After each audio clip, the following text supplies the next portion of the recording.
तो जो आज का टॉपिक हम लोग ले रहे हैं वो ले रहे हैं कोरिलेशन पर, राइट। कोरिलेशन इससे पहले भी चल रहा था, लेकिन अब क्या डिफरेंस है, मैं आपको पीछे ले जाऊँ आप लोगों को जरा। तो लगभग यहाँ पर आप लोगों ने देखेंगे, इसके बाद यहाँ पर हम लोग के पास दो कर्ल पियर्सन कोफिशिएंट और स्पीयरमैन रैंक कोरिलेशन, दो मेथड थे कोरिलेशन को फाइंड आउट करने के। कोरिलेशन पर हम लोग डिस्कस कर चुके हैं पहले कि कोई भी दो वेरिएबल हैं, उन दो वेरिएबल के बीच में क्या रिलेशन है या दो से ज़्यादा, तो इस पर डिस्कस कर चुका हूं मैं पहले ही। तो अब हम लोग क्या कर रहे हैं कि दो ही वेरिएबल रहेंगे, लेकिन अब रैंक कोरिलेशन के। क्या रैंक कोरिलेशन की जरूरत थी? ये चीज़ भी एक इंपॉर्टेंट पॉइंट है कि रैंक कोरिलेशन की जरूरत क्यों पड़ी। जरूरत इसलिए पड़ी कि ऐसा बहुत बार होगा कि हमारे पास जो डेटा गिवन होगा वो ऐसे नहीं होगा कि 1 2 3 उनके मार्क्स दे दिए। बहुत सी ऐसी चीज़ें हैं जिसको हम लोग मार्क्स नहीं दे सकते, हाँ, लेकिन असेंडिंग या डिसेंडिंग ऑर्डर में जरूर कर सकते हैं। जैसे आपकी इंटेलिजेंसी हो गई, ऑनेस्टी हो गई, ये सब चीज़ें, ठीक है। इसको दिया था 1904 में एक वही मैथमेटिशियन नहीं, जो साइकोलॉजिस्ट बोलते हैं इनको, स्पीयरमैन ने, ब्रिटिश आप लोगों का ये साइकोलॉजिस्ट थे, उन्होंने दिया था ये। इसको हम आर से डिनोट करेंगे या रो से, कुछ बुक में रो से, मैं इसको आर से डिनोट करूंगा। जनरली आर से डिनोट करते हैं, लेकिन रो भी चलता है, लेकिन आप इसको छोड़ सकते हो। नोट्स दूंगा तो इसलिए काम आ जाएगा आपके बाद में, नहीं तो आर ही काफ़ी है आपके लिए। आर से करेंगे। मैं वही चीज़ बता रहा था कि इसकी जरूरत क्यों पड़ने वाली है। इसकी जरूरत यही पड़ने वाली है कि बहुत सी चीज़ें, ऑनेस्टी, ब्यूटी, मॉरलिटी, ये सब चीज़ें हैं जो हम लोग क्वांटिटी में नहीं मेजर कर सकते उनको, ठीक है, कि किस टाइप की क्वांटिटी है, क्वालिटी में जरूर कर सकते हैं। तो इसके लिए क्या कर रहे थे, जो कर्ल पियर्सन का था वो तो हो जाता है फेल। अब हम लोगों का स्पीयरमैन रैंक कोरिलेशन आ जाता है। जब वो फेल होता है तब ये इसकी एंट्री होती है। नंबर एक चीज तो ये हो गई, ठीक। अब इसका फॉर्मूला होता है ये सिंपल सा, 1 - 6 summation D square upon n square minus 1। जो n है वो है नंबर ऑफ पेयर्स, यानी कि x और y की वैल्यू क्या गिवन है, कितनी गिवन है, पेयर्स कितने हैं वो, और जो d है वो है डिफरेंस ऑफ रैंक। जो रैंक होगी इंडिविजुअल की, उनके आपस में हम लोग माइनस करके जो देंगे। एग्जाम्पल आएगा और अच्छे से समझाऊंगा मैं।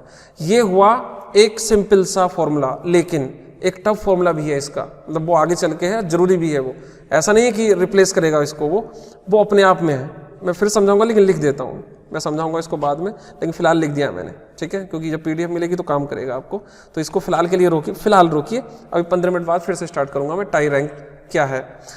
अब एक चीज और, जब इसको सॉल्व करते हैं तो एक चीज नोट करने वाली है, वो ये है कि समेशन डी की वैल्यू 0 आनी चाहिए। अगर समेशन डी की वैल्यू 0 नहीं आती है तो कहीं ना कहीं आपने प्रॉब्लम क्रिएट की है, कहीं ना कहीं मिस्टेक हुई है। तो पूरे ही इसमें मैंने क्या समझाया आपको आज की स्लाइड में, इसमें नंबर 1 इसकी जरूरत क्यों पड़ी, ऐसा क्या हुआ जो रैंक कोरिलेशन की जरूरत पड़ी, क्योंकि कुछ चीज़ें हैं जो कि हम क्वांटिटी में नहीं मेजर कर सकते, क्वालिटी उसकी जरूर चेक कर सकते हैं, ठीक है। तो उनको हम इस मेथड से यूज़ करते हैं, ठीक है। जब ये रैंक के ऊपर डिपेंड करता है, रैंक नाम ही है इसका, रैंक कोरिलेशन। अगर रैंक टाई होती है तो ये फॉर्मूला है, जिस पे मैं अभी जस्ट 15 मिनट्स के बाद बात करूंगा। और एक छोटा सा नोट लिख दिया मैंने कि अगर 0 आती है तो फिर वो कैलकुलेशन में हमारी हेल्प करता है। पहले मैं क्वेश्चन पे आता हूँ, फिर समझते हैं हम लोग। Compute the rank correlation coefficient for the following data. Number 1, अगर एग्जाम में रैंक कोरिलेशन नाम लिख के आए तभी आप लोग को ये यूज करना है, अदरवाइज इसको यूज नहीं करना है। कभी आप लोग सोचो, क्योंकि आंसर सेम आता है, कभी आप पुराने वाले मेथड को छोड़ के इस वाले मेथड से कर लो, नहीं, इस मेथड से नहीं करेंगे। ये मेथड तभी यूज होगा जब रैंक वर्ड यूज होगा। तो नंबर 1, किसी पर्सन की जो रैंक है मैथ में वो 9 है और फिजिक्स में 1 है, ये तो अपोजिट चल रही है। जनरली ऐसा होता है कि अगर फिजिक्स में कोई बच्चा अच्छा है तो मैथ में भी अच्छा होता है जनरली, यानी दोनों के बीच में बॉन्ड जो होता है वो सही होता है, अच्छा होता है, पॉजिटिव होना चाहिए, जहां तक मुझे लग रहा है। लेकिन ये उल्टा जा रहा है, तो पॉसिबिलिटी है कि इसका आंसर नेगेटिव में आएगा। कोरिलेशन का मीनिंग समझ रहे हैं ना, दो पर्सन्स, दो वेरिएबल, दो कोई भी, उनके बीच में क्या बॉन्ड है, वो बॉन्ड बहुत अच्छा भी हो सकता है, जो कि दो फ्रेंड होते हैं और ऑनेस्टली काम नहीं कर रहे हैं वो, तो भाई वो एक दूसरे से बहुत ज़्यादा एंटी भी चल सकते हैं। जैसे जनरली आपने देखा होगा हमारे कंट्री में कुछ पार्टीज़ हैं, कांग्रेस, बीजेपी, ये सब डॉट डॉट डॉट, वो आपस में निगेटिव में रहती हैं, यानी 36 का आंकड़ा, correlation between 2 parties are -1, -0.6 something, minus maximum जाता है, ध्यान रखो, +1 तक और नीचे गिरते गिरते -1, दो ही चीज़ होती है, इन दोनों के बीच में आंसर होता है। इसको ऐसा कह सकते हो कि 1 का मतलब 100% और नेगेटिव में 100%, ऐसा कह सकते हो। चलिए, तो सबसे पहले तो फॉर्मूला आप लोग देख लो, फॉर्मूला होता है ये। इस फॉर्मूले में n चाहिए, n की वैल्यू 10 है। कहाँ से आई? 1 2 3 4 5 6 7 8 9 10। अब है डी की कहानी, जो कि मैं बता चुका हूं। डी है डिफरेंस बिटवीन द रैंक। तो रैंक पहले से ही गिवन है आपके पास। तो सबसे पहले मैं क्या करूंगा? पहले मैं लिखूंगा रैंक इन मैथ, ठीक है, मैथ। इसको मैं R1 कह सकता हूं, रैंक नंबर 1। रैंक नंबर 2 है फिजिक्स में, आप फेयरली लिख देंगे, मैं भी फेयरली लिखूंगा अभी। ये यहाँ लिख दीजिए 9 10 6 5, ये सारा डेटा उठा के रख दीजिए, यहाँ लिख दिया मैंने, ठीक है। मैं लिखने की कोशिश करता हूँ सब चीज़ें यहाँ पर। रैंक समथिंग, उनको आपस में रैंक को माइनस कर देना और डी स्क्वायर निकाल देना। डी स्क्वायर क्यों? क्योंकि हमको ये चाहिए। मैं बार बार कह चुका हूँ, समेशन के आगे जो कुछ भी आएगा उसके नाम का एक कॉलम बनेगा, बार बार कहता हूँ। बस अब डेटा रख दीजिए, बस उसके बाद कहानी खत्म। आप इसको ऐड करके और देख लीजिए, इसकी जरूरत नहीं है। लेकिन मैंने आपको क्या बताया पीछे मैंने आपको क्या बताया? मैंने बताया कि समेशन डी की वैल्यू 0 आनी चाहिए, जो कि चेक करने के लिए काम आएगी। बस जरूरत नहीं है इसकी, आप इसको ऐड करके देखिए 0 ही आएगा। अगर 0 आ रहा है दैट मीन्स हमारा क्वेश्चन सही चल रहा है, अभी तक सही चल रहा है। अब ये वैल्यू उठाइए और यहाँ रख दीजिए, यानी ये हो जाएगा 1 - 6 into D square means 280 upon N की वैल्यू है 10, 10 इंटू 10 मीन्स 100, 100 मीन्स -99। इसको सॉल्व कर लीजिए। सॉल्व करने के बाद आप देखेंगे माइनस में आंसर आ गया है।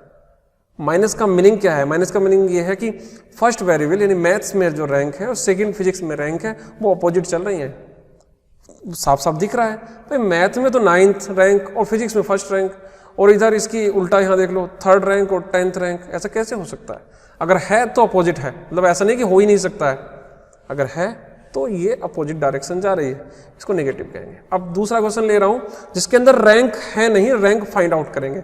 समझिए, फर्स्ट क्वेश्चन मैंने लिया था ऐसा जिसके अंदर रैंक गिवन थी। अब मैं सेकंड क्वेश्चन ले रहा हूं जिसके अंदर रैंक नहीं है, रैंक फाइंड आउट करेंगे, उसके बाद क्वेश्चन को सॉल्व करेंगे। ये कुछ मार्क्स गिवन है, ठीक। आपको रैंक कोरिलेशन निकालना है। रैंक कोरिलेशन में तो आज का टॉपिक, पुराना वाले टॉपिक से इसका कोई लेना देना नहीं है, मतलब पुराने टॉपिक से नहीं करेंगे, क्योंकि रैंक वर्ड यूज है। आप कहोगे तो फिर रैंक भी तो देनी चाहिए थी उसे। नहीं भाई, अगर वो रैंक नहीं देता है तो रैंक में कन्वर्ट करेंगे, क्योंकि हमें रैंक कोरिलेशन निकालना है। तो रैंक कैसे निकालते हैं, हल्का सा आइडिया दे दूं, फिर मैं इसको भी करा देता हूँ। सपोज एक्स और वाई, सपोज एक्स में किसी के मार्क्स फिजिक्स मैथ जो भी है या कोई और भी डेटा है, सपोज इसकी 2 है, 3 है, 5 है, यहाँ सपोज 8 है, 7 है और सपोज यहाँ 15 है, सपोज ऐसे मान लो, ठीक है। तो इनमें ये देखो हाईएस्ट मार्क्स किसके हैं? 5 के। 5 को दे दो फर्स्ट रैंक, यहाँ लिख दीजिए रैंक इन एक्स, जिसको R1 कह दीजिए, रैंक नंबर 1। उसके बाद सेकंड रैंक दे दीजिए इसको, सेकंड रैंक, यहाँ दे दीजिए सेकंड रैंक, और इसको दे दो थर्ड रैंक। समझ गए? ठीक। अब यहाँ वाले को रैंक दे दीजिए, इसको दे दीजिए फर्स्ट, इसको दे दीजिए सेकंड, इसको दे दीजिए थर्ड। रैंक कैसे देते हैं? हाईएस्ट मार्क्स वाले को फर्स्ट रैंक देते हैं। एक चीज और मैं बताऊं आपको अंदर की बात, कुछ बुक्स में उल्टा करते हैं, मतलब नीचे वाले रैंक को फर्स्ट रैंक देते हैं, मतलब जिसके मार्क्स बिल्कुल 0 हैं उसको फर्स्ट रैंक देते हैं। आंसर सेम आता है, ठीक है, आंसर सेम आएगा। लेकिन मैं आपको जो पढ़ा रहा हूँ आप वो पढ़िए, दाएं बाएं जाने की जरूरत नहीं है। लेकिन ये इसलिए बता दिया, कुछ बुक्स हैं जो आप पढ़ोगे तो ऐसा भी मिल सकता है, लेकिन हम लोग ये जानते हैं जिसके अच्छे मार्क्स होते हैं उसको फर्स्ट रैंक देते हैं। मैंने उसी आइडिया को आगे बढ़ाया है, तो हाईएस्ट मार्क्स वाले को फर्स्ट रैंक दी है, नहीं तो आपको अपोजिट ही लगेगा, सब काम उल्टा पुल्टा। उसके बाद रैंक 1 में से रैंक 2 घटा दीजिए, जिसको हम डी बोलेंगे, और फिर इसका डी स्क्वायर कर दीजिए। सिंपल सी कहानी, मैं इसको फेयरली कर देता हूँ, ठीक। फॉर्मूला वही रहेगा, ये रहा, एक्स की वैल्यू ये, वाई की वैल्यू ये, और इसकी रैंक सर्च कर करके यहाँ रख दिया मैंने। आप इसको हॉरिजॉन्टल या वर्टिकल जैसे टेबल बनाना चाहो बना लीजिए, कोई टेंशन वाली बात नहीं है। जैसे यहाँ देखो 24 हाईएस्ट है तो इसको फर्स्ट रैंक, उसके बाद सेकंड रैंक इसको दे रहे हैं आप लोग 22 को, इसको दे दो। उसके बाद आप लोगों का 17 है, फिर 16 है, फिर 15 है, फिर 12, ऐसे डॉट डॉट डॉट चलता रहेगा, आप बनाते रहिए। फिर रैंक इन वाई निकालिए, बिल्कुल ठीक, जिसके हाईएस्ट मार्क्स रैंक देते चले जाइए। बाद में उसका डी निकालिए और डी स्क्वायर निकालिए। डी निकालने के बाद चेक भी कर लीजिए क्या वो 0 है, क्योंकि बहुत बार ऐसा हो सकता है कि आप रैंक देते वक्त गलती कर दें, इसको 4 देनी थी 3 दे दी, बात हो गया, काम गलत हो गया। तो ऐसा करने से 0 आनी चाहिए। इसका डी स्क्वायर भी निकाल लीजिए, आंसर आ गया 72। बस ये वैल्यू उठाइए और यहाँ रख दीजिए। डी स्क्वायर की वैल्यू 72, एन की वैल्यू यहाँ 1 2 3 4 9 रख दीजिए, रख देते हैं आंसर। ये हो गया 0.4। बस इतनी सी कहानी थी। रैंक कोरिलेशन स्टार्ट हो चुका है। अब थोड़ा सा और बढ़ते हैं, थोड़ा सा टफ क्वेश्चन लेते हैं जिस पे हम स्टार्टिंग थोड़ा कर रहे थे जी। एग्जाम्पल 3 जी। तो कोई एक छोटा मोटा कॉन्टेस्ट है जी, 3 जजेस हैं उसमें, ये है, और इन जजेस ने क्या किया है, क्या किया, use the method of rank correlation to determine which pair of जजेस has the nearest approach to common taste in beauty.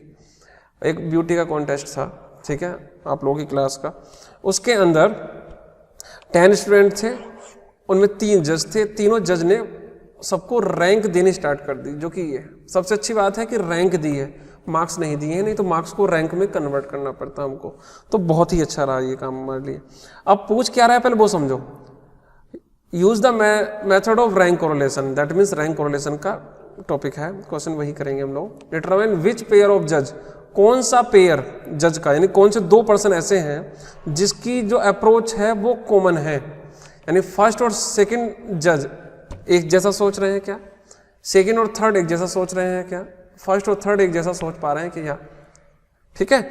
अब इसके लिए क्या है कि हम लोग क्या करेंगे, फर्स्ट जज और सेकंड जज के बीच में आर निकालेंगे, कोरिलेशन। हम चेक करेंगे कि उन दोनों के बीच में अच्छा बॉन्ड है या नहीं, उसके लिए हम लोग वो फॉर्मूला लगाएंगे।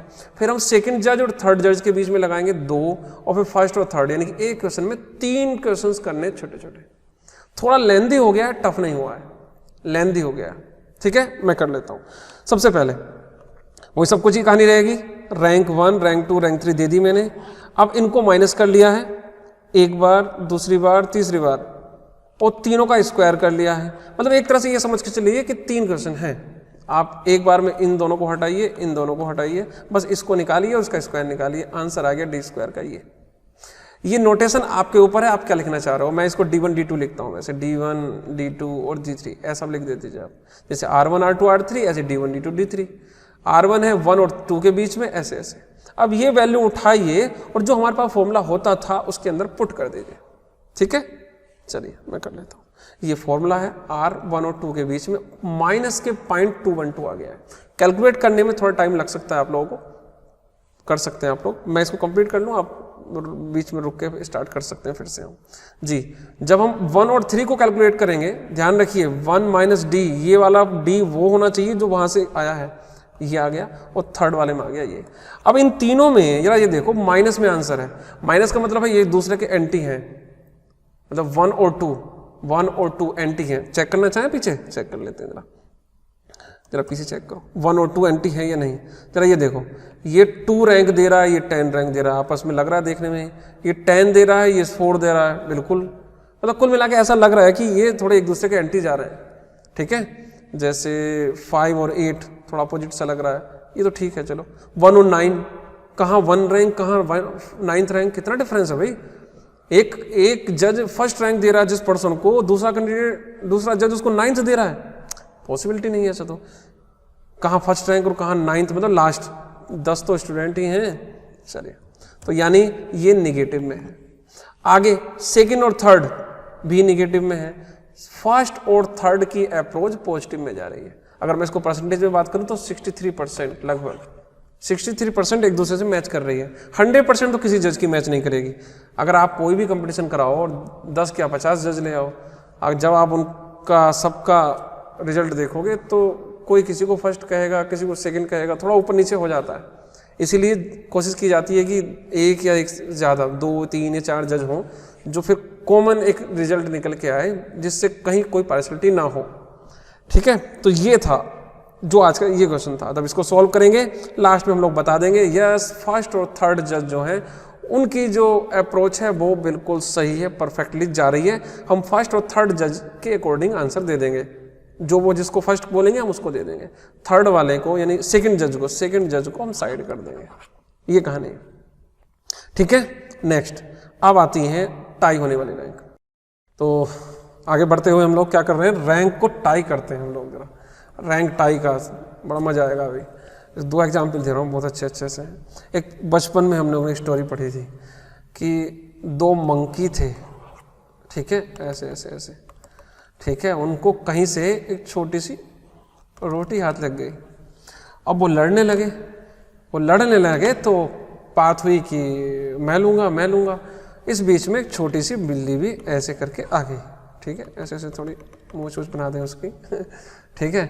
और वो आई और उसने कहा कि ठीक है, मैं जो हूँ मैं डिसीजन लेती हूँ, अभी बताती हूँ किसको मिलेगा। उसने कहा सबसे अच्छा मेथड है पार्टीशन कर देते हैं, हाफ 50-50% दोनों को दे देते हैं। और भाई मंकी भी इंटेलिजेंट थे, ऐसा थोड़ा ना है। उन्होंने कहा ठीक है, ये सबसे अच्छी है। तो उस जो बिल्ली थी उसने दोनों को ऐसे काट के दे दिया।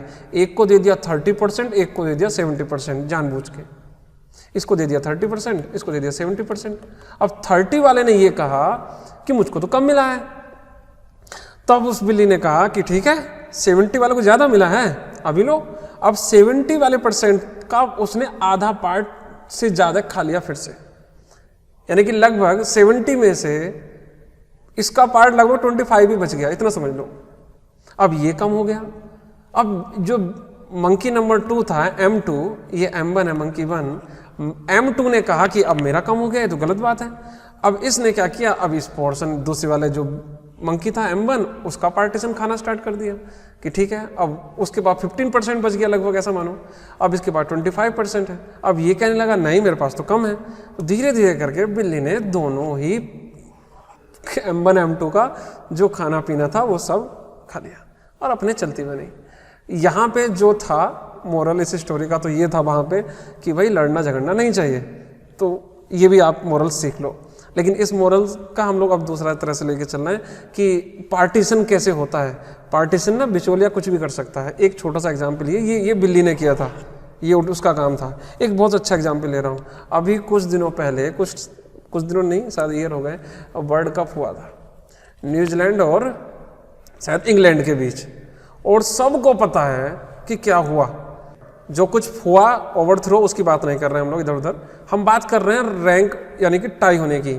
जब दोनों मैच टाई हो गए थे, टाई होने के बाद एक सुपर ओवर हुआ, उसके बाद दूसरा सुपर ओवर नहीं हुआ, जो कि सब लोग सोच के चल रहे थे। लेकिन ये सब काम प्री प्लान्ड था। मेरा कहने का मतलब ये है, मैं ये स्टोरी क्यों समझा रहा हूँ, ये सब काम प्री प्लान्ड, ठीक, या पहले से रूल थे, प्लान कह लो या रूल कह लो, जो पहले से रूल थे उसके अकॉर्डिंग चला है। हैंड टू हैंड चेंज नहीं कर सकते थे। अब चेंज हो गया है ये रूल। अब मैंने देखा है शायद कुछ 1-2 में ऐसा हुआ है, शायद IPL में भी ऐसा हुआ है। IPL में शायद अभी एक मैच था जिसमें 2 या 3 बार तक गए। चलिए उस पर हम बात नहीं कर रहे हैं। मेन कहना मेरा ये है कि वहाँ पर गलत होते हुए भी वो चीज़ सही है। यानी हमने एक ही आप लोगों को सुपर ओवर करना था, वही हुआ, ठीक है। चलिए, तो दूसरा सुपर ओवर कहने की परमिशन उसने नहीं दी। यानी जो रूल पहले से बने होते हैं वही रूल फॉलो करने होते हैं। अब इस लाइन को समझ लीजिए, फिर लाइन को पढ़ रहा हूं मैं। जो रूल पहले से बने होते हैं उसी रूल को फॉलो करना होता है।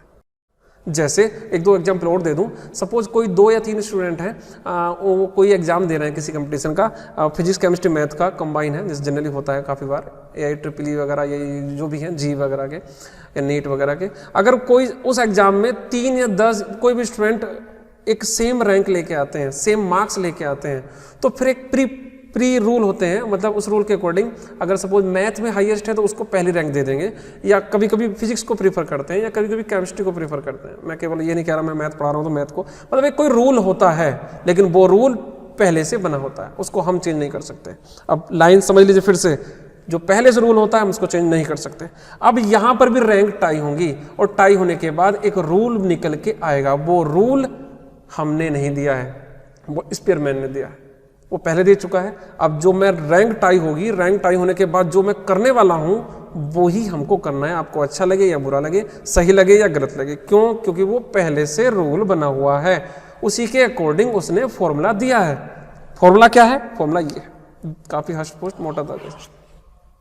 ध्यान रखिए, अगर रैंक टाई होगी तो, रैंक टाई नहीं होती तो पीछे वाले फॉर्मूले हैं, उसमें और इसमें ज़्यादा डिफरेंस नहीं है, वहाँ पर भी 1 है, यहाँ पर भी 1 है, माइनस भी है, 6 भी है, ये भी है और ये भी है, बस ये एक्स्ट्रा है। ध्यान से देखो ये पोर्शन एक्स्ट्रा है और ये भी दोनों मैच कर रहे हैं एक जैसे। तो केवल इसको याद कर लीजिए, एक चीज़ को बस, 1/12 m1 स्क्वायर माइनस 1, ये याद कर लीजिए एक्स्ट्रा है। और ये 1 बार 2 बार 3 बार 10 बार 20 बार 20 बार nth बार ऐड हो रखा है। अगर मैं पीछे जाऊँ कोई भी फॉर्मूला उठा लूँ, चलो यहाँ से ले लीजिए, कहाँ जी फॉर्मूला, ये ले लो, चलो यही ले लो, ये रहा फॉर्मूला, ठीक है। और पीछे जाएंगे आप लोग, ये रहा, इसलिए मैंने कहा था टाई रैंक को बाद में बात करूंगा। तो पीडीएफ मिलेगी तो अच्छा रहता है, एक ही पेज में सारे फॉर्मूले मिल जाए। तो ये था रैंक कोरिलेशन का फॉर्मूला, ये था टाई होने पर। टाई कब होंगे? जब दो कैंडिडेट के सेम मार्क्स आ रहे हो, तब रैंक टाई होती है। जब रैंक टाई होगी तो किसको कौन सी रैंक देंगे, ये कंफ्यूजिंग था, लेकिन ये स्पीयरमैन ने सॉल्व करके दे दिया हमें। अब उसने क्या कहा वो मैं अभी बताऊंगा। तो ये हो गया 1/12 m1 समथिंग, ये फॉर्मूला है। अगर आप सही से देखो तो 1 1 है, 6 6 है, n और n-1 ये यही है, लगभग सब कुछ सेम है। सिग्मा डी स्क्वायर भी यही है, पर ये एक्स्ट्रा है बस केवल। ये m1 m2 m3 क्या है वो समझ लीजिए। Where m stand for the number of times an item is repeated, कितनी बार टाई हो रहा है मैच। जैसे क्रिकेट मैच हुआ, 2 बार टाई हुआ तो m की वैल्यू हो गई 2। अगर वो 3 बार टाई होता तो m की वैल्यू 3। किसी आईपीएल में 10 बार टाई हुआ, मतलब मैच 1, मैच 3 और मैच 5 ऐसे करके कोई हुए, तो मैच 1 में पहले दिन जो m की वैल्यू थी वो 2 बार टाई हुआ, और 10वें दिन जाके फिर मैच टाई हुआ, लेकिन इस बार टाई हुआ 3 बार, और फिर कभी मैच फिर टाई हुआ और उस बार टाई हुआ 5 टाइम्स। मान के चलो, फिर से कह रहा हूँ, एक वर्ल्ड कप मैच या कोई आईपीएल का कोई भी एक एग्जाम छोटा मोटा, उसमें पहले दिन 2 बार टाई हुआ, अगले किसी दिन 3 बार टाई हुआ, फिर अगले दिन 5 टाइम्स। तो यही होते हैं m1 m2 m3। जितनी बार टाई होता रहेगा उतने काउंट करते रहेंगे, यहाँ रख देंगे।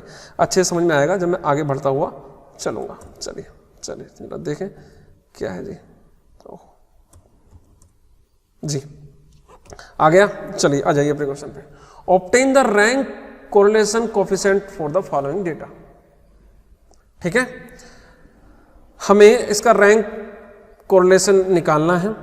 चलिए सॉल्व करते हैं। सबसे पहले आपके पास फॉर्मूला याद होना चाहिए। फॉर्मूला कौन सा है? फॉर्मूला हम लोगों का वही है, रिपीटेड रैंक का। ये डेटा मैंने यहाँ रख लिया है। अब मैं रैंक देना स्टार्ट कर रहा हूँ। सबसे पहले इसके अंदर सबसे पहले हाईएस्ट है 80, 68, 74, हाँ 80 सबसे ऊपर है, इसको दे दूंगा मैं फर्स्ट रैंक। 80 के बाद फिर 75 और 75। देखिए रैंक हो गई है टाई। समझिए रैंक टाई होने पे क्या करता है, अभी तक मैंने बताया नहीं है, मैं बता देता हूँ। ठीक है, मैं चलो एक छोटा सा इसको बताऊँ, मैं यहाँ लिख देता हूँ, बहुत छोटा सा एग्जाम्पल लेता हूँ, x और y। सपोज इसकी थे 6 और 8, 3, 2, 5, 5, 3, सपोज ऐसा मान लेते हैं। सपोज अब मैं इसकी रैंक तो चलो दे दी ऐसी मैंने, इसकी 1, इसकी 2, इसकी 3। यहाँ पर जब मैं रैंक देना स्टार्ट करूँगा तो सबसे पहले 5 को देना स्टार्ट करूँगा, फर्स्ट रैंक। और ये कह रहा है कि मुझे भी फर्स्ट चाहिए, लेकिन अब तो फर्स्ट रैंक दे चुका हूँ मैं। तो फर्स्ट और सेकंड रैंक के बीच में फाइट हो रही है, वही बंदर वाली कहानी। जब 2 रैंक या 2 से ज़्यादा रैंक के बीच में फाइट हो रही हो, तो बिल्ली ने क्या किया था? सबको बांट के दे दिया था। हम लोग भी, यानी स्पीयरमैन ने भी यही किया, सबको एवरेज दे दो। मैंने आपसे यही कहा था, ये प्री प्लान है, सब कुछ रूल बने हुए हैं, हम इसमें कुछ नहीं कर सकते, इसलिए आप लोग कोई उंगली नहीं उठाएंगे इसके ऊपर। हाँ, आप लोग में से कुछ कह सकते हैं कि सर ये थोड़ा गड़बड़ लग रहा है, गड़बड़ नहीं है। तो 2 से डिवाइड कर दीजिए, दोनों की रैंक हो गई 1.5। अब ना तो इसको 1 मिलेगी ना इसको मिलेगी, ये मिलेगी 1.5, इसको मिलेगी 1.5, जो कि थोड़ी सी सर से ऊपर जा रही है। आप कहोगे फर्स्ट तो किसी को मिली ही नहीं। भाई ये हमारा रूल नहीं है, स्पीयरमैन का है, यही बना हुआ है। वर्ल्ड कप में यही है तो यही है, ऐसे ही है। और ना तो 1 किसी को मिलेगी ना 2 किसी को मिलेगी, दोनों को मिलेगी 1.5, 1.5। और जो नेक्स्ट नंबर आएगा 3 का, अब इसको मिलेगी थर्ड रैंक। अगर सही से देखो, ना तो 1 किसी को मिली ना 2 किसी को मिली, और 3 आ जाएगी डायरेक्ट। कभी आप कहोगे नहीं सर इसको 2 दे दो, 1.5 के बाद तो 2 आता है, नहीं। फर्स्ट और सेकंड टाई हो गई है, दोनों के बीच में, उनको साइड कर दो, नई रैंक थर्ड दी जाएगी। यहाँ पर बच्चे कंफ्यूज रहते हैं, मैं यही काम कर रहा हूँ, समझिए बात को। तो सबसे पहले मैंने क्या किया, वो लिख दिया मैंने, चलो कोई बात नहीं, जल्दी हो जाएगा काम, मुझे टाइम लेना। फर्स्ट रैंक दे दी इसको, उसके बाद 75 और 75 सेकंड रैंक और थर्ड रैंक के बीच में फाइट हो रही है। कोई बात नहीं, फाइट होने की वाली बात नहीं है, दोनों का आधा करके दे दो। एवरेज एवरेज एवरेज होता है डिवाइड बाई n 2.5, तो 2.5 इसको दे दो, 2.5 इसको दे दो, कोई प्रॉब्लम नहीं आएगी। 75 के बाद आता है 64 64 64 64 68 68 आता है। तो फर्स्ट रैंक इसको दे दी, सेकंड और थर्ड के बीच में फाइट हुई थी वो बढ़ गई है, फर्स्ट जा चुकी, सेकंड जा चुकी, थर्ड जा चुकी, अब फोर्थ मिलेगी। याद रखना, काउंट कर लेना, काउंट कर लेना। मैं फिर से इसको मिटा दूं, थोड़ा सा फिर समझाऊं।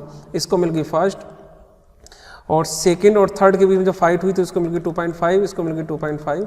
अब जरा गिनो 1 2 3 3 जा चुकी हैं, 3 रैंक, अब फोर्थ रैंक ही मिलेगी इसको। अब 68 के बाद, अब ध्यान रखो 2 बार रिपीट हो गया, लिख दो कहीं पे साइड में लिख दो 2 बार, m1 की वैल्यू 2, यानी 2 रिपीट हो चुके हैं, मैच टाई हो गया 2 बार। 64 64 और 64, ओ भाई तो 5 6 और 7 रैंक के बीच में फिर फाइट होगी, कोई बात नहीं, डिवाइड बाई 3, आंसर आ गया 6। अब इसको भी 6 दो, इसको भी 6 दो, इसको भी 6 दे दो। समझिए बात को, कितने भी रैंक के बीच में कंपटीशन हो रहा हो, कितने भी रैंक के बीच में टाई हो रहा हो, जब टाई होगी उसको जोड़िए, डिवाइड बाई n कीजिए, n में जितने हैं वो, जो आया आंसर सबको वो दे दो। अब आप देख रहे होगे ना किसी को 5 मिली ना किसी को 7 मिली, 6 दे दी सबको, जो कि गलत है एक तरह से, लेकिन यहाँ कुछ गलत नहीं है, रूल बने हुए हैं पहले से, मैं फेयरली कर देता हूँ। तो 1 हो गया, 2 और ये भी हो गया, 4 भी हो गया, अब ये 6 और 6 और 6 भी हो गया, 7 किसी को नहीं मिलेगा। अब डायरेक्ट आएंगे 8 पर, 8 इसको दे दिया, बस डॉट डॉट, समझ गए होंगे। अब नेक्स्ट ध्यान रखो, m1 की वैल्यू 2 थी, m2 की बार दूसरी बार रिपीट हुआ 3 हो गई। अब फिर से इस पे आइए जरा, अब बाई में देख लो, बाई में हाईएस्ट मार्क किसके हैं, शायद 81 के हैं, फटाफट मैं कर देता हूँ, टाइम लगेगा नहीं तो। 81 की फर्स्ट रैंक दे दी, 81 के बाद इसने किसी सेकंड रैंक इसको दी, शायद इसको दे दी इसने, उसके बाद थर्ड किसको दी, इसी से पूछ लो, अच्छा इससे नहीं पूछ ले। 68 और 68 2 बार आ गया, 68 और 68 2 बार आ गए ना। First rank second rank third और फोर्थ के बीच में टाई है, कर देते हैं 3.5, इसको भी 3.5, इसको भी 3.5। जब भी कभी रैंक टाई होंगी एवरेज दोनों को दे देंगे और नेक्स्ट रैंक मिलेगी आगे चल के, उनमें से कोई नहीं मिलेगी, ना थर्ड किसी को मिलेगी ना फोर्थ मिलेगी। देखो कहीं पे भी ना थर्ड है ना फोर्थ है, इस बार डायरेक्ट 5 पे नंबर आ गया।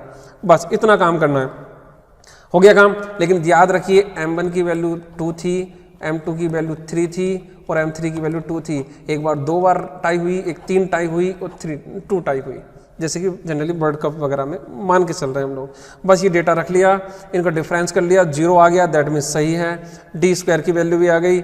अब मैंने वही काम किया, ये बता भी दिया m की वैल्यू ये है। ये जो मैंने समझाया है वो मैं नेक्स्ट लाइन में लिख दूंगा, बस उसकी कोई ज़रूरत नहीं है। बस डायरेक्ट फॉर्मूला रख दीजिए, ये इस फॉर्मूले में m1 m2 रख दीजिए, वो मैंने रख दिया, सॉल्व कर दीजिए, आंसर 0.54 समथिंग। ये जो लाइन है बीच में छोड़ी है, अगर चाहो लिखना चाहो लिख दो, ये सब मैंने लिख दिया है, जो कि बहुत ज़्यादा इंपॉर्टेंट नहीं है। एक बार को समझ में आ गई है तो वही मैंने सब लिखा है। क्या, इसको मैंने हाफ किया, इसको मैंने 3 से डिवाइड किया, इसको मैंने 2 से डिवाइड किया। लैंग्वेज वही है, लिख इसलिए दिया है कि कुछ स्टूडेंट्स अगर लेक्चर नहीं ले पाए, बाई चांस ऑडियो प्रॉब्लम है तो देख सकते हैं। चलिए बस ये आपका आंसर आ गया। तो इस टाइप से आपने रैंक कोरिलेशन कंप्लीट किया, जिसके अंदर 2 पार्ट थे, टाई विदाउट टाई। टाई होना थोड़ा सा टफ है, फॉर्मूला थोड़ा सा टफ है, प्रैक्टिस से कर लेंगे हम लोग। कल फिर इसके ऊपर कुछ क्वेश्चंस फिर से करा देंगे। यहाँ पर कोई डाउट है तो आप मुझसे पूछ सकते हैं, अदरवाइज लेक्चर लगभग कंप्लीट है।